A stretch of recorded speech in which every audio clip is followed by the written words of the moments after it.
नमो बुद्धाय। Immortal legacies channel पे फिर से आपका स्वागत है। दोस्तों, जो लोग महात्मा बुद्ध को पूर्ण रूप से नहीं समझते वह ये कहते हैं कि बुद्ध ब्राह्मणों के विरोधी थे, किंतु दोस्तों यह संपूर्ण तथ्य नहीं है। बुद्ध संपूर्ण मानवता से प्रेम करने वाले थे। वह उस समय के ब्राह्मणत्व पर नाराज थे जो गलत तरीके से लोगों को गुमराह करके रूढ़िवादी परंपरा पर भरोसा करने पर उत्तेजित करते थे। उस समय कई ऐसे ब्राह्मण परिवार भी थे जो बुद्ध के ज्ञान से प्रभावित थे और कई ब्राह्मण गृहस्थों ने धम्म की दीक्षा भी ली थी। आइए इतिहास की उसी घटना को आज आपको अवगत कराते हैं। याद रखें, यह जानकारी किसी भी जाति, संप्रदाय या धर्म की अवहेलना करने हेतु नहीं प्रसारित की जा रही है। इसका उद्देश्य केवल और केवल ऐतिहासिक जानकारी देना है। दोस्तों, अगर अभी तक आपने चैनल को सब्सक्राइब नहीं किया तो प्लीज सब्सक्राइब कीजिए और जानकारी अगर अच्छी लगती है तो लाइक और शेयर भी जरूर कीजिएगा। आइए बढ़ते हैं मुद्दे पर। दोस्तों, उस समय राजगृह के समीप गृद्धकूट पर्वत के पीछे एक गांव था जहां कुल 70 ब्राह्मण परिवार रहते थे। उन्हें पारंपरिक गलत रूढ़ियों से परे करने के उद्देश्य से भगवान बुद्ध उनके गांव के पास आकर एक वृक्ष के नीचे विराजमान हो गए। लोगों ने जब तथागत बुद्ध का तेज और प्रभावी व्यक्तित्व देखा तो उनसे प्रभावित होकर उनके सामने आ इकट्ठा हो गए। तथागत ने प्रश्न किया, तुम कब से इस पर्वत के नीचे रहते आए हो और तुम्हारा पेशा क्या है? लोगों ने उत्तर दिया कि पिछली 30 पीढ़ियों से हम यही रहते आए हैं और हमारा पेशा पशुपालन है। और जब उनके धार्मिक विश्वासों के बारे में प्रश्न किया गया तो उनका उत्तर था कि हम ऋतु भेद के अनुसार सूर्य, चंद्रमा, वरुण, अग्नि आदि देवताओं की पूजा करते हैं। यदि हम में से किसी की मृत्यु हो जाती है तो हम इकट्ठे होते हैं और प्रार्थना करते हैं कि वह ब्रह्मलोक में उत्पन्न हो, जिससे उन्हें पुनर्जन्म ना ग्रहण करना पड़े। भगवान बुद्ध ने कहा, यह क्षेमकर मार्ग नहीं है, इससे तुम्हारा कुछ लाभ नहीं हो सकता। मेरे मार्ग का अनुसरण करने से, सद्य श्रमण बनने से, आत्म संयम का अभ्यास करने से ही निर्वाण प्राप्त हो सकता है। जो सत्य को असत्य और असत्य को सत्य समझ बैठते हैं, ऐसे मिथ्या दृष्टि संपन्न लोगों की कभी सद्गति नहीं हो सकती। जो सत्य को सत्य और असत्य को असत्य ही जान लेते हैं, ऐसे सम्यक दृष्टि संपन्न लोगों को ही सद्गति की प्राप्ति होती है। संसार में सभी मृत्यु को प्राप्त होते हैं, कोई उससे बच नहीं सकता। यह समझ लेना कि जो पैदा हुआ है उसे एक ना एक दिन मरना अवश्य है और इसलिए जन्म मरण के बंधन से छुटकारा पाने की इच्छा करना यही सच्ची धम्म साधना है। उन 70 ब्राह्मणों को जब यह बुद्ध वचन सुनने के लिए मिला तो उन्होंने तुरंत श्रमण बनने की इच्छा प्रकट की। बुद्ध द्वारा अनुमति प्राप्त होने पर उनका केश छेदन हो गया। उनकी वेशभूषा सच्चे श्रमण की हो गई। तब ये सब विहार की ओर चल पड़े।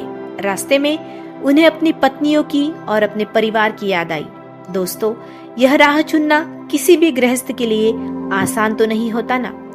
वह सभी गृहस्थ भी उसी विवंचना से गुजर रहे थे।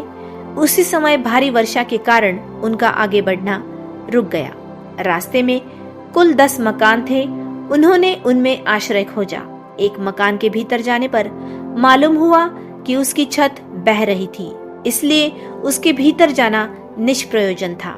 इस अवसर के उपरोक्त भगवान बुद्ध ने कहा, जिस प्रकार यदि छत ठीक से छाई न गई हो तो उसमें से वर्षा का पानी अंदर घुस जाता है, इसी प्रकार यदि चित्त को ठीक ठाक साधा न गया हो तो उसमें काम, राग का प्रवेश हो जाता है। लेकिन जिस प्रकार यदि छत ठीक से छाई गई हो तो उसमें से वर्षा का पानी अंदर नहीं आ सकता, उसी प्रकार यदि चित्त ठीक ठाक साधा गया हो तो उसमें काम, राग का प्रवेश नहीं हो सकता।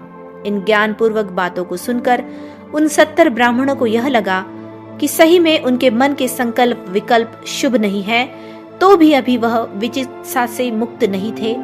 इतना होने पर भी वे आगे बढ़े चले गए।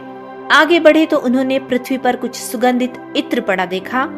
बुद्ध ने उनकी ओर उनका ध्यान आकर्षित किया।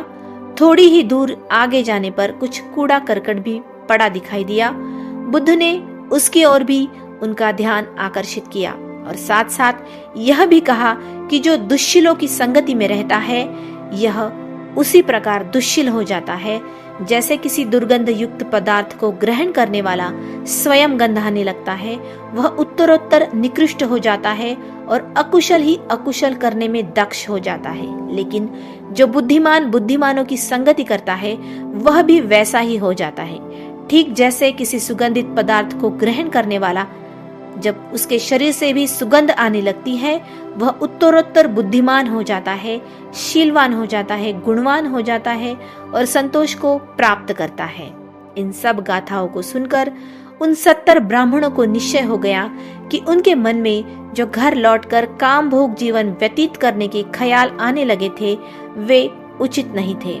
ऐसे विचारों से सर्वथा मुक्त हो वे विहार की ओर चले आए और साधना कर अधिक काल में ही अरहत को प्राप्त हुए। भगवान बुद्ध ने ब्राह्मणों को धर्म का सच्चा मार्ग और आत्म अनुशासन का महत्व सिखाया। उन्होंने समझाया कि सांसारिक इच्छाओं से लगाव दुख की जड़ है और व्यक्ति को निर्वाण प्राप्त करने का प्रयास करना चाहिए।